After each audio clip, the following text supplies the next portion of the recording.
Okay, welcome back everyone. आज हमारे साथ सुनील सर हैं। सुनील सर से आप ऑलरेडी मिल चुके हैं इस चैनल पे। Sunil sir is one of the OG, bitcoin OG, जो आई थिंक 2013-14 में इन्होंने बिटकॉइन बाइंग किया था। आई थिंक काफ़ी कम लोगों को पता था वो टाइम पे बिटकॉइन के बारे में, और ये काफ़ी राइटअप लिखते थे जिसके बारे में 2017 और 16 में पढ़ा था मैंने एक्चुअली। और आपने फिर बिटकॉइन मैग्नेट बुक भी लिखी उसके बाद। तो वेरी रेयर, मतलब काफी गिने चुने लोग जो बिटकॉइन को जानते थे, समझते थे बिटकॉइन को इंडिया में। और सुनील सर, आप, ये मेरा सौभाग्य है कि मैं आपसे बहुत जल्दी मिला एक्चुअली और इस थैंक यू। इंडस्ट्री को बहुत डेप्थ में समझ पाया।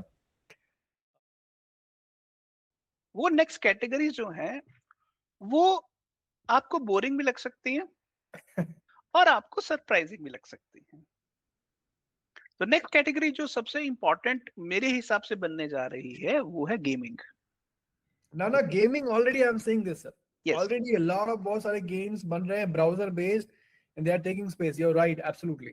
हाँ, और उसका एक बड़ा इंटरेस्टिंग कारण ये है कि देखिए, हम इस दुनिया में कम से कम 8 बिलियन प्लस लोग हैं, और उन 8 बिलियन में से कम 5 बिलियन के पास स्मार्टफोन्स हैं। और ये जो 5 बिलियन लोग हैं, ये एक समय अपना मैक्सिमम टाइम बिताते थे कहाँ पर? फेसबुक पर, ठीक है, ट्विटर पर, रेडिट पर, डिस्कॉर्ड पर और इंस्टाग्राम पर, ठीक है। अब प्रॉब्लम क्या हो रहा है कि जैसे जैसे एआई का यूज बढ़ रहा है, लोगों को ये बात समझ नहीं आ रही कि वो इन सोशल नेटवर्क्स में जिन लोगों के साथ डील कर रहे हैं, वो सामने एआई के एजेंट्स हैं या रियल इंसान हैं। तो वो जो सोशल नेटवर्क्स के अंदर जो सोशल एस्पेक्ट है, उसके ऊपर एक क्वेश्चन मार्क लग गया है। Got it? अब इशू ये है कि वो जो सोशल का जो क्वेश्चन मार्क है, वो एक यूजर को काफी हद तक इरिटेट करता है। तो यूजर को पार्टिसिपेट करने के लिए एक डिफरेंट किस्म का हाई चाहिए, एनर्जी चाहिए। तो उसके लिए जो गेमिंग है, वो बहुत कॉन्सेंट्रेटेड अटेंशन और हाई एनर्जी डायनामिक्स का गेम है, जिसके अंदर वो मल्टीप्लेयर गेम अगर खेल रहा है तो बाकी और प्लेयर्स भी हैं। Got it? It's like a new social yes, new dynamic. Social. Yes.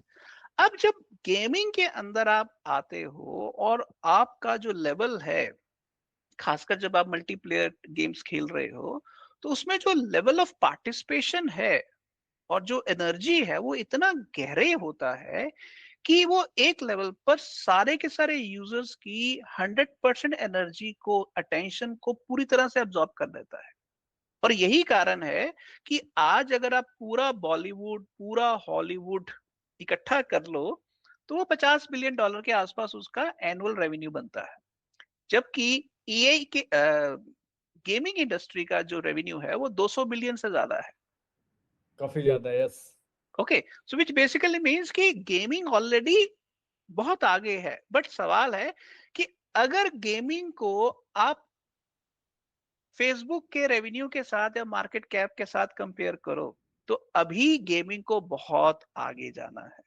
तो मेरी प्रिडिक्शन ये है कि गेमिंग जो आज $200 बिलियन का एनुअल रेवेन्यू है, वो अगले 10 साल के अंदर वो कम से कम 1 से 1.5 ट्रिलियन की गेम में जाएगा।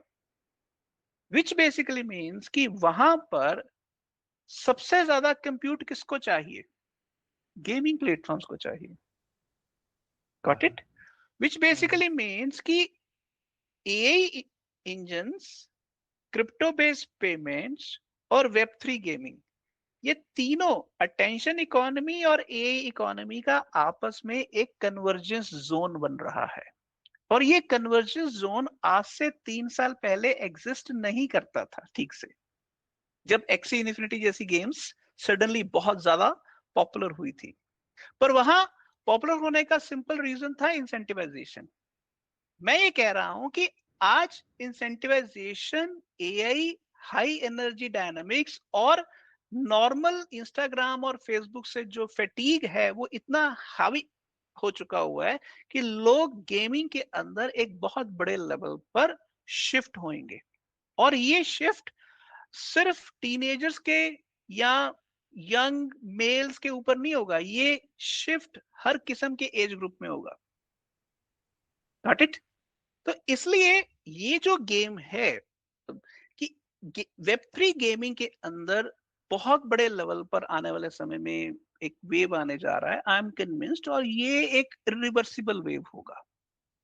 नहीं 100%, क्योंकि हम लोगों ने ऑलरेडी, जैसे आपने एक्से इन्फिनिटी का नाम लिया था, आई थिंक वो टाइम पे डेफिनेटली हम लोगों ने छोटा सा उसका ग्लिम्स देखा था, बट यू आर राइट कि वो टाइम पे it was more like play to earn, but now we don't have need that model gaming के लिए सक्सेस होने के लिए। नाउ इट्स पूरा डायनेमिक चेंज हो गया है। सो इन शॉर्ट, बहुत ज्यादा बातें होती है, क्रिप्टो इज ओवर, क्रिप्टो खत्म हो गया, बट अगर आप ये सब इंडस्ट्रीज को देखोगे तो there is so much scope. हम लोग यस, ने एआई क्रिप्टो की बात की है, अभी क्रिप्टो गेमिंग ऑलरेडी, एंड जितने भी सेक्टर्स हैं क्रिप्टो आ ही रहा है वहां पे। सो आई थिंक विद दैट जो स्पेस में टिका हुआ है वो हमेशा उसको अपॉर्चुनिटीज दिखेगी। मैंने खुद इतना इतना सारा एआई एजेंटिक में इतनी सारी अपॉर्चुनिटीज लास्ट ईयर में देखी, फिलहाल थोड़ा सा कम है, बट आई एम श्योर ये फिर से पंप होगा। नेक्स्ट कैटेगरी क्या है सर, देखिए जहां नेक्स्ट इम्पैक्ट आएगा? हाँ, जो नेक्स्ट कैटेगरी मेरी नजर में है वो एक इंटरेस्टिंग कैटेगरी है जिसके बारे में क्रिप्टो में कोई बात नहीं हो रही। अब बहुत कम बात होती है। वो कैटेगरी का नाम है डेटिंग। मैं इसकी बात क्यों कह रहा हूं? देखिए, अगर आप पिछले 15 साल की क्रिप्टो की हिस्ट्री देखें तो क्रिप्टो के अंदर एक बहुत बड़ी वीकनेस रही है, लैक ऑफ फीमेल पार्टिसिपेशन। आप क्रिप्टो के अंदर किसी कॉन्फ्रेंस में चले जाएं तो आपको 90% वहां मर्द ही मिलेंगे, और जो वहां औरतें भी मिलेंगी वो या तो क्रिप्टो के फाउंडर्स की रिलेटिव्स होंगी, पार्टनर्स होंगी, फ्रेंड्स होंगी, या मतलब वो जो पार्टिसिपेशन है फीमेल का ऑन देयर ओन वो बहुत कम रहता है। बिल्कुल। और डेटिंग एक ऐसा सेक्टर है जिसके अंदर अगर ऐसा डेटिंग प्लेटफॉर्म आ जाए जो एआई को सिस्टम से दूर रखे और ह्यूमन वेरिफिकेशन को सिस्टम का सेंट्रल ऑर्गन बनाए, विच बेसिकली मीन्स आपको अगर एश्योरेंस है कि मेरे सामने जो इंसान मैं जिससे बात कर रहा हूं या कर रही हूं वो भी मेरे जैसा ही हाड़ मास का पुतला है। सो अगर आप ह्यूमन वेरिफिकेशन को मैंडेटरी बनाने में कामयाब होते हैं और उस रिलेशनशिप के अंदर एक ऐसा मॉडल लेके आते हैं जहां पर लोग मैरिज के अलावा, मैरिज से पहले की जो एक ह्यूमन कमिटमेंट होती है उस कमिटमेंट को चाहे स्टेकिंग के जरिए या किसी नए स्मार्ट कॉन्ट्रैक्ट के जरिए उसको अगर आप पॉसिबल बनाते हैं, तो वो एक ऐसा चीज है कि जैसे सोशल नेटवर्क्स पिवट करके गेमिंग में जाएंगे वैसे ही सोशल नेटवर्क्स पिवट करके डेटिंग में आएंगे। बट उसमें ऐसा नहीं होगा कि कोई एक फेसबुक बन जाएगा। मैं ये कह रहा हूं कि आने वाले समय में 100 फेसबुक पैदा होंगे। बिल्कुल। तो आने वाला समय मोनोपोली का नहीं है, आने वाला समय डिसेंट्रलाइज्ड बिजनेस कैपिटलिज्म का है। आपने जैसे बताया कि वो सोशल जो डेटिंग की तरफ चला जाएगा, करेक्ट, और सोशल जो गेमिंग की तरफ भी चला गया, but social can also go to dating. उसका ऑलरेडी एग्जाम्पल है आपको, yes can you tell, guess? Instagram. Yes of course. आपको पता है आज जो डेटिंग एक्सपर्ट्स है ना, डेटिंग एक्सपर्ट्स मतलब वो कहते हैं कि बॉस डेटिंग का सबसे बड़ा साइट ऐप टिंडर नहीं है, इंस्टाग्राम। वहां यस बनाओ अपना। हाँ तो पहले सोशल था वो, अब उसको डेटिंग भी बोल। हाँ। सो अब क्लियर कट एग्जांपल। हाँ, अब उसमें प्रॉब्लम क्या हो रहा है, इंस्टाग्राम इस समय कुछ ऐसी ब्लंडर्स कर रहा है जो एक पॉइंट के बाद लोगों को इंस्टाग्राम से दूर कर रहा है। उसमें सबसे बड़ा फैक्टर है डूम स्क्रोलिंग, बिल्कुल।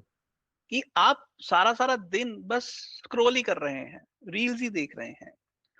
दूसरा, उसमें दूसरा फैक्टर ये है कि आप जो कंटेंट कंज्यूम कर रहे हैं वो ह्यूमन कंटेंट है कि एआई कंटेंट है।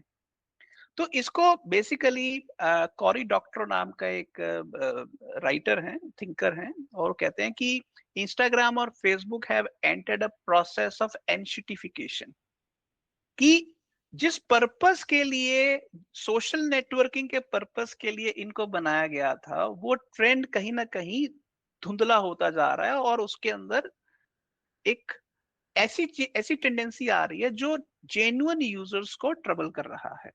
बट क्योंकि उनके पास बिलियंस ऑफ यूजर्स हैं, तो इसलिए वो ट्रेंड नजर आता आने में और उसका ट्रेंड, उसका सिस्टम बदलने में थोड़ा वक्त लगेगा। बट सीरियस यूजर्स इंस्टाग्राम और फेसबुक छोड़ना चाहते हैं। जो भी डेटिंग प्लेटफॉर्म उस जरूरत को कैपिटलाइज करेगा, उस अपॉर्चुनिटी को कैप्चर करेगा, वो आने वाले समय में नेक्स्ट क्रिप्टो बुल वेव को राइड करेगा। बिल्कुल। नहीं, ये बहुत बड़ी कैटेगरी है। आई थिंक बहुत कुछ प्रोजेक्ट्स हैं जो एक्चुअली आई थिंक ये प्रॉब्लम पे सॉल्व कर रहे हैं। आपका एक डेफिनेटली प्रोजेक्ट है जो कॉन्सेप्ट जिस पे आप काम कर रहे हैं, बहुत कम है, but I think it's one of बहुत बड़ी प्रॉब्लम है, एंड आई थिंक ये इसकी नीड है। आपने सही बोला कि इंस्टाग्राम मतलब ये social plus dating, so pure dating भी नहीं है, प्योर सोशल भी नहीं है। सो मतलब एक नीड्स बेस्ड प्लेटफॉर्म जो सिर्फ एक प्रॉब्लम को सॉल्व करे। Yes, yes. परफेक्ट। अच्छा, अब हमने अभी तक 3 सेक्टर डिस्कस किए हैं। पहला एआई, दूसरा हमने डिस्कस किया गेमिंग, और तीसरा हमने डिस्कस किया डेटिंग।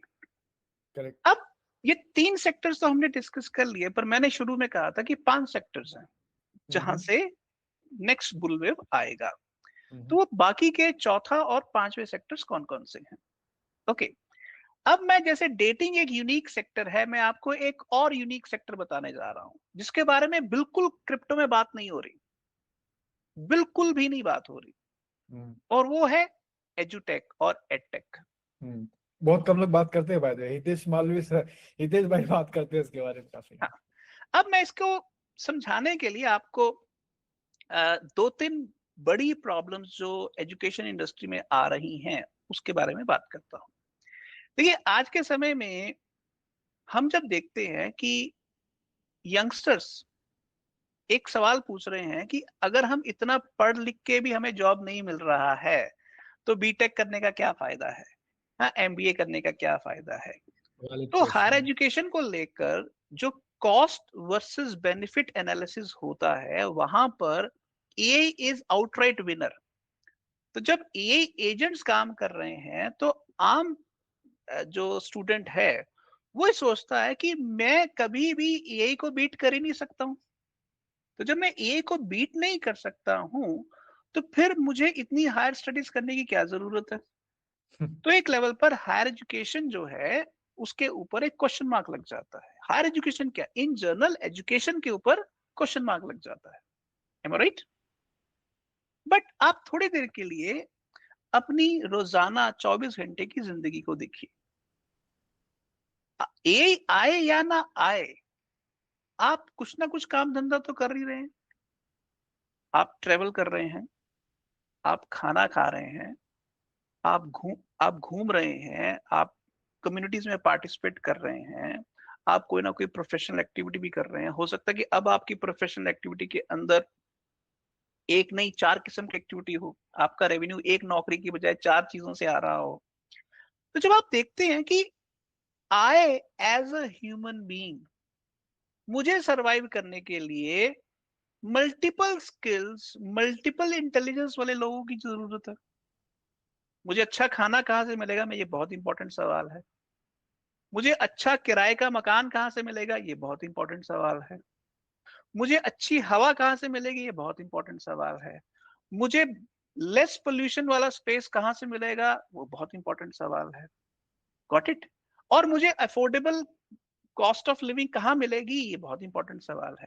अब आप जब इन सारी चीजों को देखते हैं, तो आप पाएंगे कि ये ऐसे सवाल हैं जो सवाल कोई एक इंसान अकेला नहीं हैंडल कर सकता।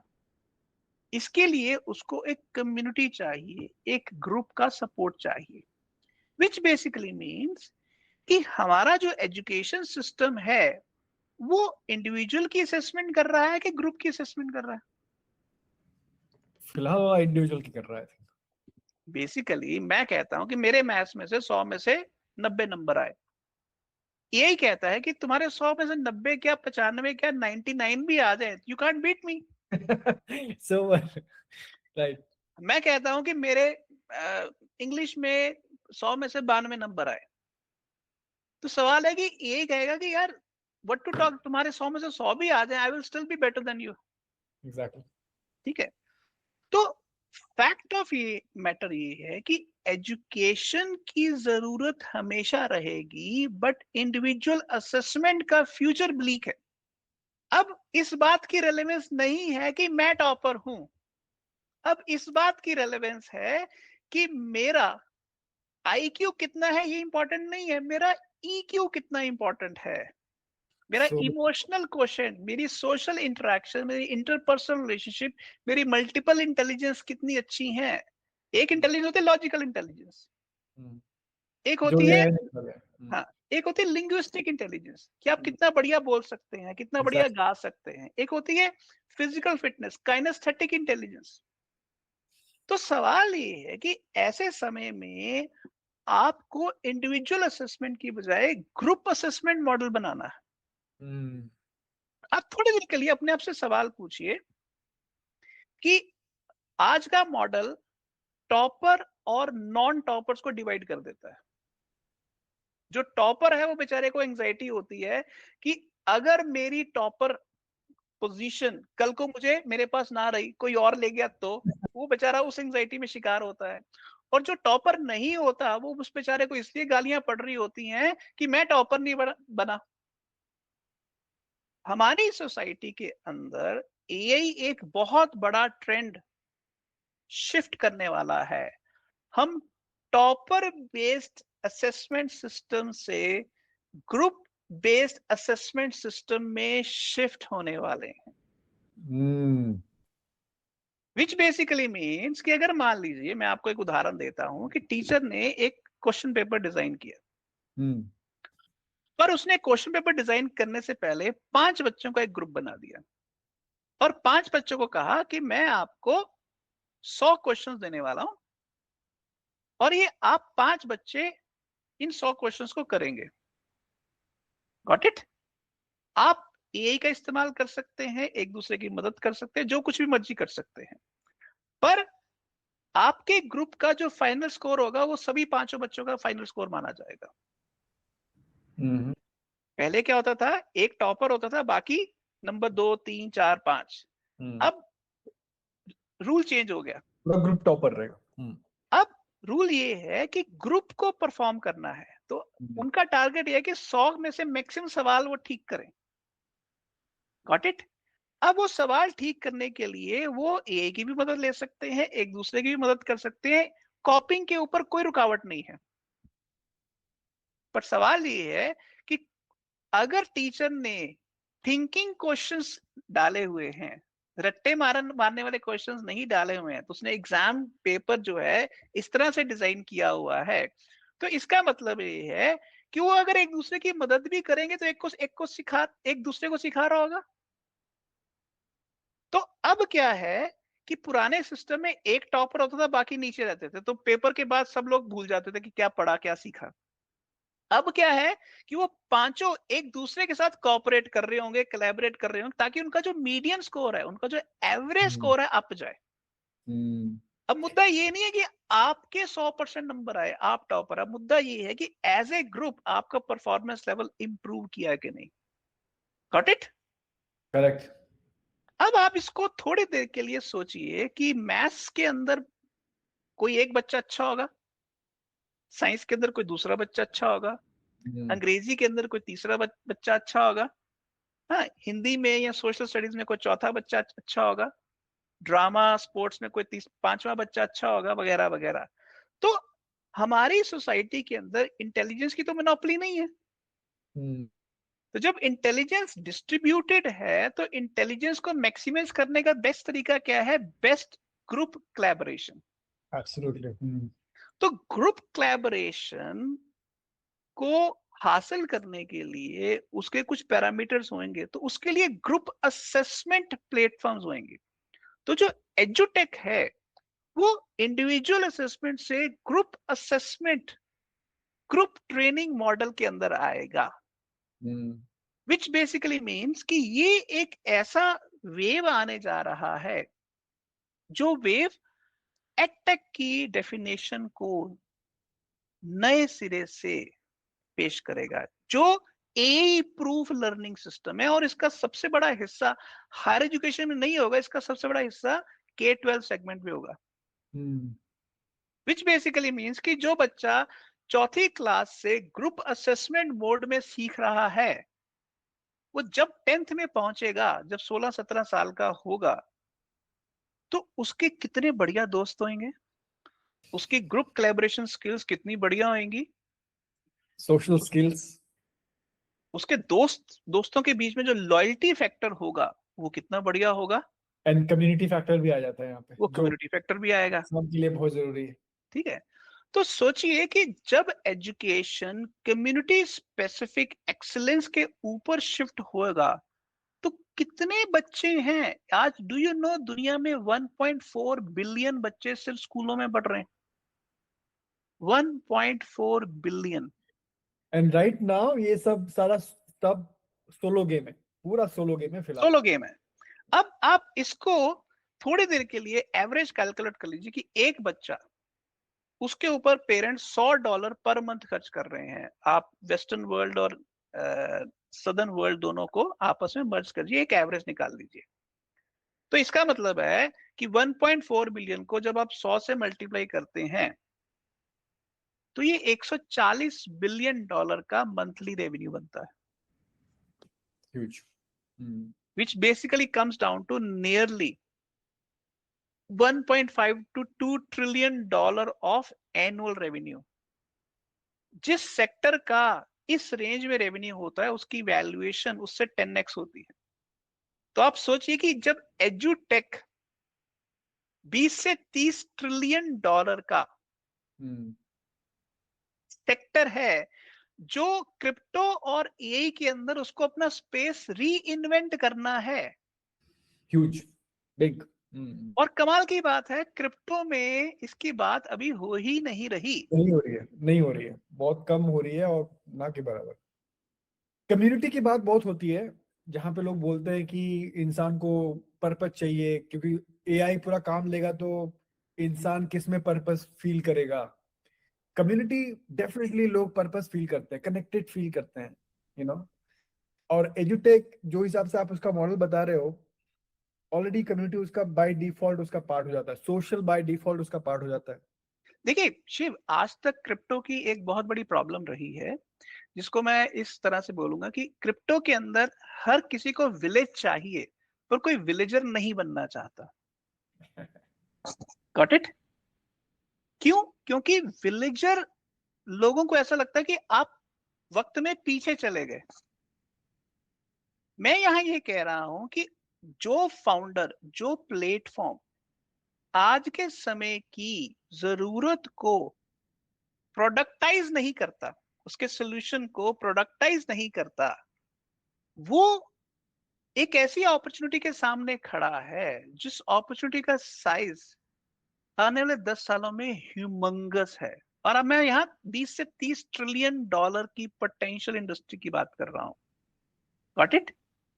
और ये एक ऐसा सेक्टर है जिसके अंदर एआई के आने से फायदा होगा, एआई के ना आने से नुकसान होगा। Right right, collective efforts, collective yes. Efforts. So ये है चौथा सेक्टर जो मुझे लगता है बहुत बड़े लेवल पर क्रिप्टो बुलवेव को राइड करेगा। और अब हम आते हैं लास्ट सेक्टर पर, ओके, जो थोड़ी देर के लिए आपको बोरिंग लग सकता है, क्योंकि आपने वो नाम पहले सुना हुआ है, जिसका नाम है RWA, real world assets. Real world asset है। ओके, बट मैं लोगों को, अपने दर्शकों को ये गुजारिश करूंगा कि जब आप आरडब्ल्यू को देखते हैं, तो आरडब्ल्यू के अंदर अपनी डेफिनेशन ऑर्डो के ऊपर आके फिक्स मत कर दीजिए, उससे आगे भी देखिए। फिलहाल वही एक प्रोजेक्ट है जो लीड कर रहा है। यस, इस बात को कॉन्टेक्स्ट में डालने के लिए मैं आपको एक रीसेंट न्यूज बताता हूं। 100 से ज्यादा कंपनियों ने स्टेबल कॉइन इशू करने के लिए लाइसेंस के लिए अप्लाई किया है अमेरिका के अंदर। अब सोचने वाली बात है कि जिस मार्केट के अंदर ऑलरेडी 90% मार्केट शेयर टीथर और सर्कल का है, यूएसडीटी और यूएसडीसी का है, ऐसी मार्केट के अंदर 100 कंपनियां, बड़ी बड़ी कंपनियां जिसमें ब्लैक रॉक भी आता है और बहुत सारे प्लेयर्स आते हैं, वो स्टेबल कॉइन के लाइसेंस क्यों लेना चाहती हैं? ये एक बड़ा सिंपल सा ऑनेस्ट क्वेश्चन बनता है। तो इसका मतलब क्या है कि वो अगर स्टेबल कॉइन लाइसेंस लेंगी तो उसके बाद क्या करेंगी? नंबर 1, वो यूएस की गवर्नमेंट ट्रेजरी बॉन्ड खरीदेंगी, जो शॉर्ट ड्यूरेशन बॉन्ड 2 साल से 5 साल वाले, वो खरीदेंगे। मान लीजिए आपने $10 बिलियन का बॉन्ड खरीदा, उसको एक जगह फिक्स डिपॉजिट में रख दिया, उसके अगेंस्ट $10 बिलियन के आपने अलग अलग चेन्स के ऊपर स्टेबल कॉइन इशू कर दिए। Got it? अब 10 बिलियन का एक कंपनी का एवरेज ले लीजिए और 100 कंपनियों के साथ मल्टीप्लाई कर लीजिए, तो ये 1 ट्रिलियन बन गया। ये 1 ट्रिलियन स्टेबल कॉइन जब सर्कुलेट होंगे, ह्यूज, तो इनकी जो मनी वेलोसिटी है, जो वॉल्यूम ये बिल्ड करेंगे, वो कितना ज्यादा होएगा। बट सवाल है कि उस वॉल्यूम के अंदर ट्रेड क्या हो रहा होगा। वो जो ट्रेड हो रहा होगा, मैं वहां पर प्लेस करना चाहता हूं RWA, रियल वर्ल्ड एसेट्स। अब आप छोटी सी मैं आपको उदाहरण देता हूं। आपने मान लीजिए अपना मकान, अपना फ्लैट, अपना रिजॉर्ट, अपना होटल या होटल के कमरे आपने टोकनाइज किए। अब आप इनकी जो पेमेंट्स हैं वो स्टेबल कॉइन में ले रहे हैं। आप सोचिए थोड़ी देर के लिए कि $1 मिलियन का फ्लैट है या एक मकान है, और ऐसे बहुत सारे फ्लैट्स हैं, बहुत सारे मकान हैं पूरी दुनिया के अंदर। उनका जब ट्रेडिंग होता है, उस ट्रेडिंग का जो वॉल्यूम बनेगा, अगर वो स्टेबल कॉइन में होना शुरू हो जाए और अमेरिका ये कहे कि दुनिया भर के लोग अमेरिका के अंदर आके रियल एस्टेट खरीद सकते हैं bye paying in stable coin, तो आप थोड़ी देर के लिए सोचिए कि स्टेबल कॉइन का वॉल्यूम कहां पहुंचता है। और उसके ऊपर अगर वो 0.5% भी ट्रांजैक्शन फी चार्ज करते हैं, तो वो आउट ऑफ द स्काई वाली लिमिट बनती है। ठीक है? अब इसी चीज को क्या बाकी दुनिया के देश मूर्ख हैं? इनफैक्ट यूएस से पहले तो बहुत सारे डेवलपिंग कंट्रीज ऑलरेडी अडॉप्ट कर रही हैं सारी चीजें। ठीक है, तो इसका मतलब है कि जो अमेरिका करेगा, क्या सिंगापुर नहीं करेगा, दुबई नहीं करेगा, वियतनाम नहीं करेगा, थाईलैंड नहीं करेगा, मलेशिया नहीं करेगा, इंडोनेशिया नहीं करेगा, इंडिया नहीं करेगा, श्रीलंका नहीं करेगा, या भूटान या नेपाल नहीं करेंगे? हर कोई करेगा। इसको करने के लिए आपने अगर एक रेगुलेटरी अप्रूवल दे दिया, तो उसके बाद तो इस इकोनॉमी का, रियल वर्ल्ड एसेट्स का, अगर मैं सिर्फ रियल एस्टेट की ही बात करूं, तो size is damn huge, hundreds of trillions of dollars. उसके ऊपर जो ट्रेडिंग वॉल्यूम आएगा, दैट विल बी मैसिव।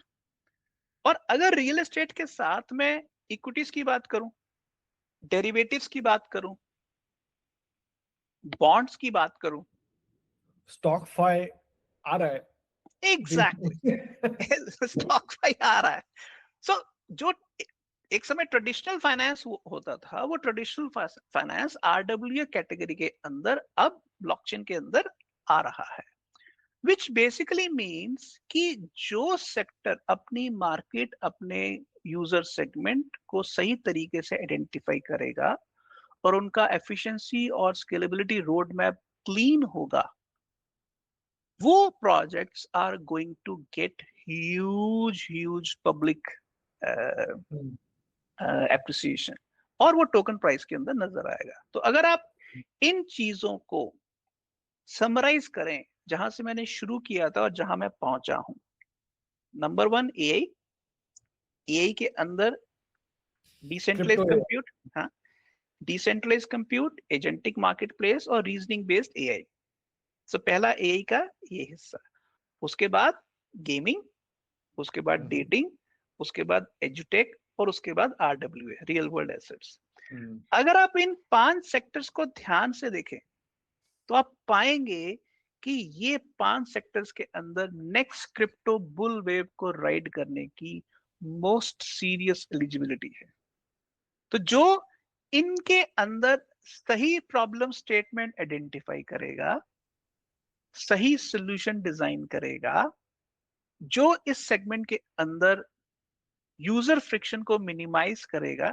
जैसे for example prediction market place में ऑगर लगभग 8 साल पहले आ चुका हुआ था।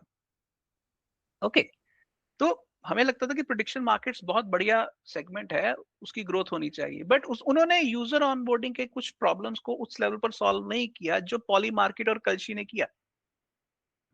कौन से साल में आया सर? आपने कौन से साल में एक्सपीरियंस किया था? ऑगर 2015 में आया था। ऑगर, या Augur was the first of many projects to do an ICO. Correct, yes. They raised $5.5 million in I think 2015. I think पहले 10 प्रोजेक्ट्स जिन्होंने इथेरियम पर आईसीओ किया था उसमें ऑगर था। करेक्ट। 2017 में उनका टोकन भी अच्छा किया था, बट उनका प्रोडक्ट हो नहीं पाया। यस, तो what I am trying to say here is कि जिसे आप निराशा की घड़ी मान रहे हैं, क्रिप्टो के अंदर मैं उन लोगों से एक खास तौर पर मुखातिब हूं कि जो क्रिप्टो की ऑडियंस इस समय निराशा के समंदर में डुबकी लगा रही है, मेरी उन लोगों को यही रिक्वेस्ट है कि आप इन 3 सेक्टर्स को या इन 5 सेक्टर्स को आइडेंटिफाई करिए। जिस सेक्टर को समझना आपके लिए आसान है, जिसके अंदर आपके लिए रिसर्च करना आसान है, इंटरेस्टिंग है, आपको मजा आता हो उस चीज आपको, तो उस सेक्टर के अंदर डुबकी लगाइए और उसके बारे में जितनी जानकारी हासिल कर सकते हैं वो करिए। चाहे आप वो एजेंटिक मार्केट प्लेस में जाइए, चाहे एजुटेक में जाइए, चाहे डिसेंट्रलाइज कंप्यूट में जाइए, चाहे गेमिंग में जाइए, चाहे आप आरडब्ल्यू में जाइए। बट सवाल ये है कि हम उस दुनिया के अंदर आ चुके हैं जिस दुनिया के अंदर आज से 10 साल पहले दुनिया का हर रेगुलेटर, हर सरकार बिटकॉइन को गालियां निकालती थी, ब्लॉकचेन को अनएथिकल, इलीगल बोलती थी। और उसी दुनिया के अंदर आज होड़ लगी हुई है, खासकर अमेरिका में और जापान में, कि किस तरह से ब्लॉकचेन इंफ्रास्ट्रक्चर को यूज करके अपने इकोनॉमिक सिस्टम्स को एफिशिएंट बनाया जाए और स्केल अप किया जाए। आज जो अमेरिका अपनी डॉलर डोमिनेंस बैंकिंग सेक्टर में खो रहा है और चाइना से स्ट्रॉन्ग कंपटीशन मिल रहा है, वो अपने आप को री इन्वेंट कर रहा है स्टेबल कॉइन के जरिए हाइपर डॉलराइज करके। क्लैरिटी एक्ट और क्लैरिटी एक्ट आने के बाद दुनिया के पास एक रेगुलेटरी ग्रामर आ जाएगा। तो जब आप ध्यान से देखें तो यार आप खुद से एक सवाल पूछेंगे कि जो लोग क्रिप्टो को गालियां निकालते थे उन्होंने बिटकॉइन ईटीएफ, इथेरियम ईटीएफ भी बनाए, उन्होंने ही रेगुलेटरी लॉज बनाने शुरू कर दिए, उन्होंने ही डिजिटल एसेट ट्रेडिंग कंपनीज को अलाउ किया। ऐसा क्या है क्रिप्टो में कि ये हमें जो रोकते थे अब खुद जंप मार रहे हैं? इसका मतलब है कि क्रिप्टो के अंदर एक फंडामेंटल लेवल पर जो trust, verification and censorship resistance है, वो क्रिप्टो को अनअवॉइडेबल रियलिटी ऑफ फ्यूचर बना देती है। और एआई के आने के बाद अब एआई एजेंट हर सेकंड बैंक से परमिशन नहीं लेगा। बिल्कुल। तो उसको ब्लॉकचेन चाहिए ही चाहिए जहां पर आप रेगुलेशन को स्मार्ट कॉन्ट्रैक्ट के जरिए प्लांट कर सके, एम्बेड कर सके।